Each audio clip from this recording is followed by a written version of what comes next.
So if you have ever felt daunted or experiencing that feeling when choosing and implementing a job management software platform into your business, then this short video could be of some great value. You see, we're entering the digital decade, and they say over the next 10 years, digital technology will transform more businesses in more ways than ever experienced in the last 50 years. And so for you in your business, wanting to be on board with that and selecting the right software could be a real challenge. Which one do I choose? There's so many choices. How do I get the team on board? How do I engage them? How do I implement it? How do I make it work?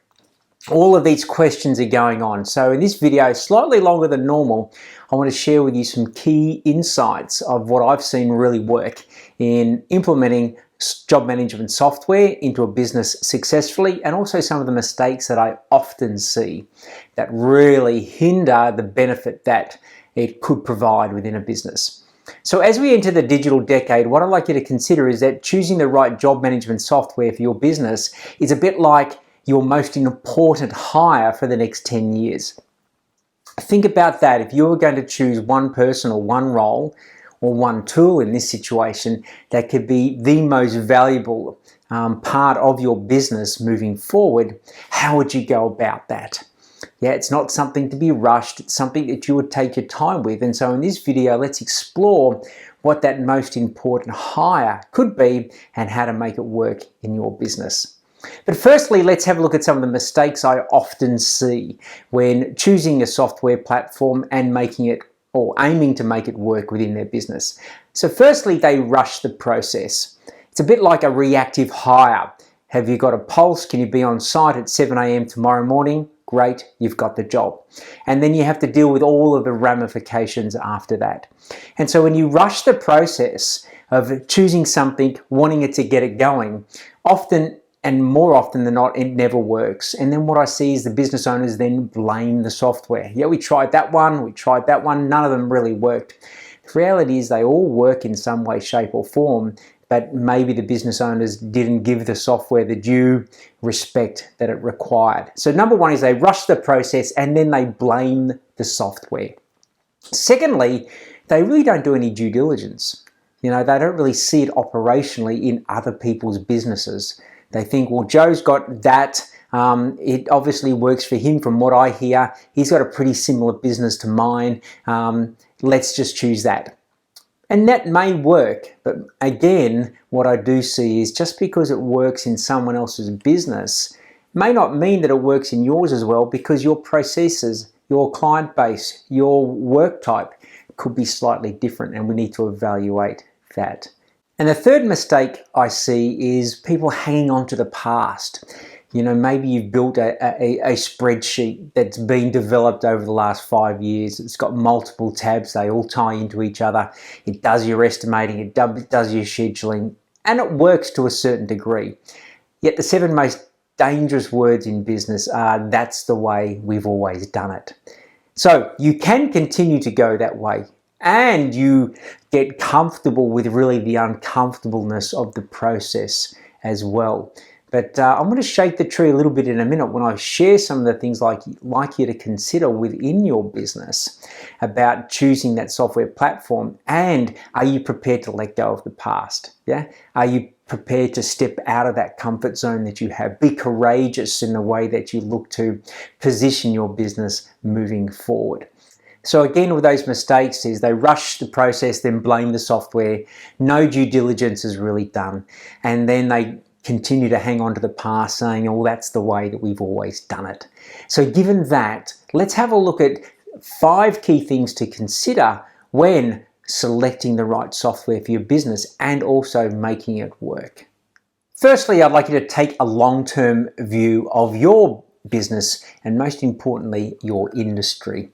You know, we work closely with a software provider called Simpro. Many of you would have heard of that platform. Many of our clients use it and use it with great success.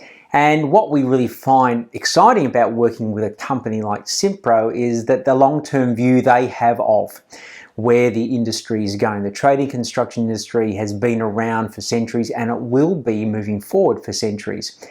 But how is the digital landscape going to fit into all of that as well?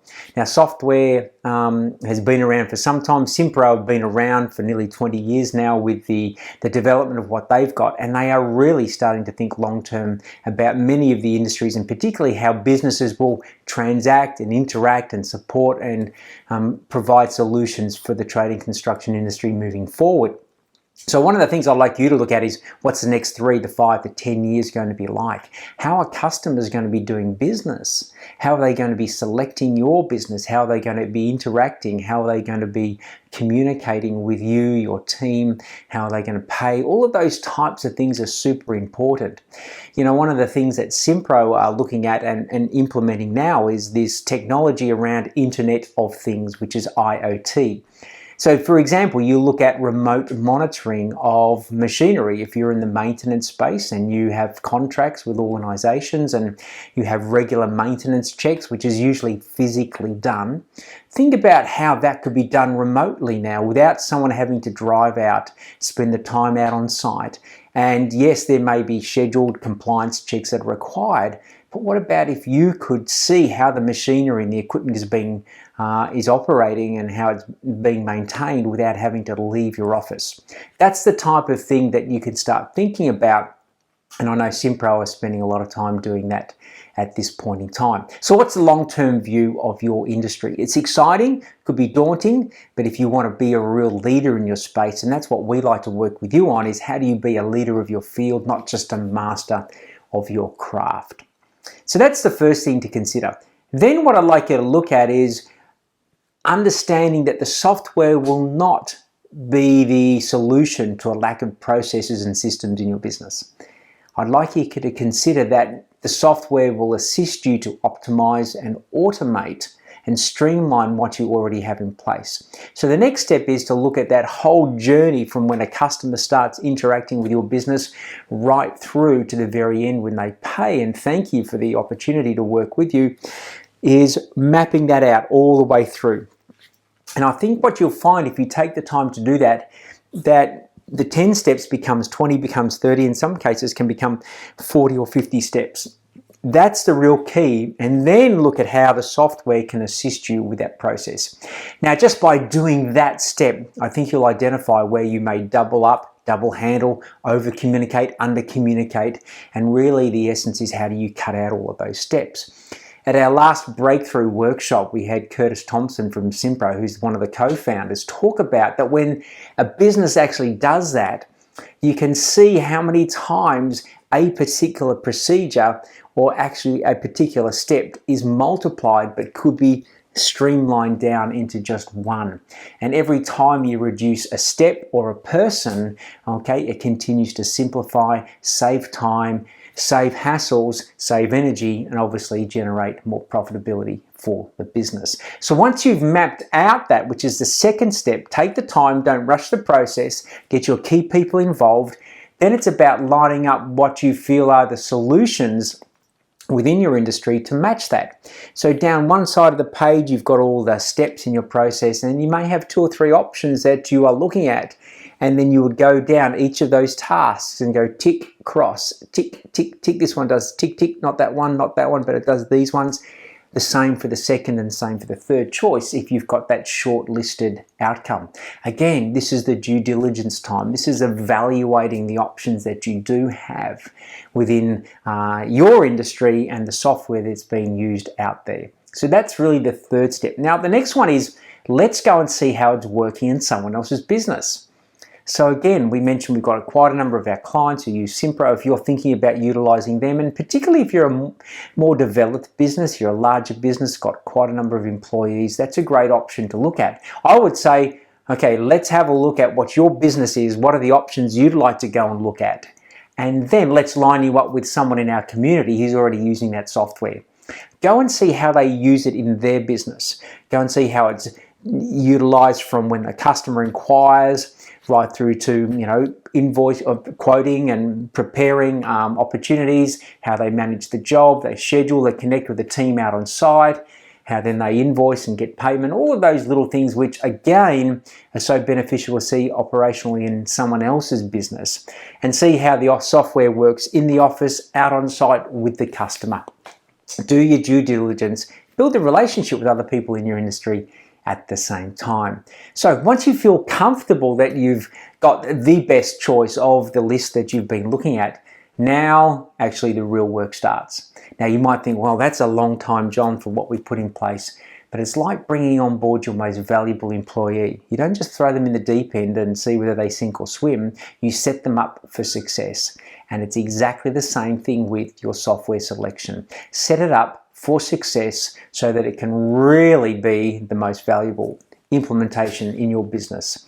So that will require engaging your team. You need to communicate. You need to lead and engage them in what the benefits are for them around the software that's coming up. Remember, they'll either see it as an inconvenience or an opportunity. It's up to you to frame it in the way that helps them see how it's going to help them be superstars in their roles as well. Then I want you to think about the implementation and getting some support and some training. And again, the best providers will provide training. They'll come in and they'll help you integrate it, look at your processes, look at your systems, and then take you through the step-by-step approach to implementing it into your business. And again, it's not just let's get it set up and going and rolling along. Make sure that you get regular training, you get regular updates, you look at the ways it can continue to evolve and support your business from the company that you're working with. And I know Simpro again provides great training, great implementation, ongoing support, and you can always get some update training along the way. Those clients of ours who have been using that product for 10 years, and that's not just that product, there's all of the options out there, are continuing to recognize that they're probably only using 30 or 40% of what the software can actually do. And that by investing that time in ongoing in-house training and training of their team, again, they can provide opportunities for the software that continue to support them long term, not just for the short term measure. So there's some things to consider around, making it work in your business, how to choose it, how to implement it, make it work, and also avoid some of those mistakes along the way. And one final note to consider when, implementing something like this, that change is always hard at the start. It can be bloody messy in the middle, and I'm sure some of you have experienced that or may be going through that right now. Yet if you persevere, you be persistent, and you be patient, it'll be beautiful at the end. All the best, and obviously if you need some support working, with choosing and implementing, please be in touch with your coach or one of the team. We'd love to help you make it really be your most valuable selection for the next 10 years.